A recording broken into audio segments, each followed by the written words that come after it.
तुम्ही सर्वांनी हे खाल्लंच असेल ना. उन्हाळा चालू झाला की सर्वांच्याच घरोघरी हे तयार होतं आणि खरं सांगते खास करूनच ना माझ्या मम्मीची आई इथं येत असते आम्हाला मदत करायला, ते पण कुरडाई बनवण्यासाठी. तर मग इथे ना ह्यांनी रात्रीच्याला चीक वगैरे काढून घेतला होता.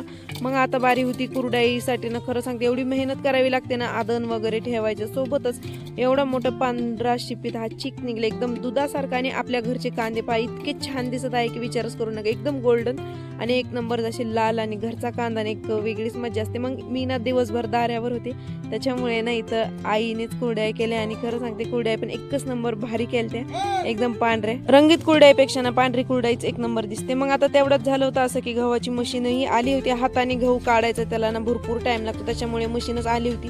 आणि मग मशीनीने असं काही गव्हाला चालू केलं. आणि खरं सांगते जेवढं उशिराचं काम आहे ना तर ते लवकरच झालं. आणि चला मग आता व्हिडिओ तुम्हाला कसा वाटला एकदा कमेंट करून नक्की कळवा. नवीन असताना तर आधी माझ्या चॅनलला सबस्क्राईब करून घ्या. आणि गहू पण एकच नंबर छान आलेले आहेत. चला मग आता व्हिडिओ आवडल्यास ना आधी आपल्या चॅनलला सबस्क्राईब करा. भेटूया नवीन नेक्स्ट ब्लॉगमध्ये.